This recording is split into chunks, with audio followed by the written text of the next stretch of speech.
is my very own replica of Batman's bracers from the Dark Knight movie. I'm Fabian from Fabulous Builds, and right now I'm going to walk you through my project. Where different versions of Batman's armor are seen throughout the movies, this particular version is introduced and featured in the Dark Knight movie and immediately captured my interest because of its unique functionality. As far as I'm concerned, no one has ever built something quite like this, which got me hooked on the idea of building my own functional replica. But before I will be going deeper into the design process, I will show you how the finished gadget looks. Just like the version in the movies, these blades fold out of their compartment automatically, revealing themselves when necessary. I think that already looks quite cool, but it felt like something was still missing. To make it more interesting, I integrated an accelerometer that tracks the velocity of my movements. So if I move my arm very fast, the controller will be triggered and activates the blade. I can deactivate the blades with this button, which can be either stored near my hand or be hidden away somewhere.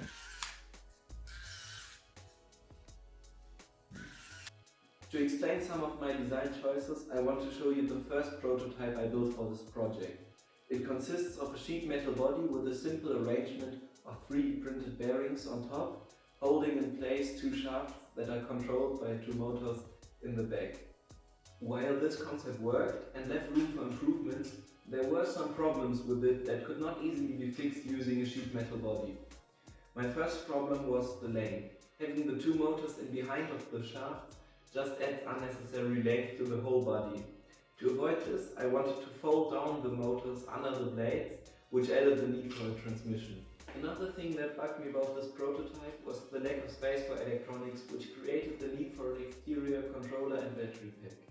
For my final version, I wanted to fit all the components inside of the body, so there were no wires hanging out on the sides. This, combined with the need for a more accurate exterior, inspired me to experiment with the completely 3D printed body. I went ahead and modeled the body in SolidWorks, which allowed me to experiment with different concepts and layouts. Using CAD and a 3D printer was for me really the only way I could make sure that everything fits together and looks nice at the same time.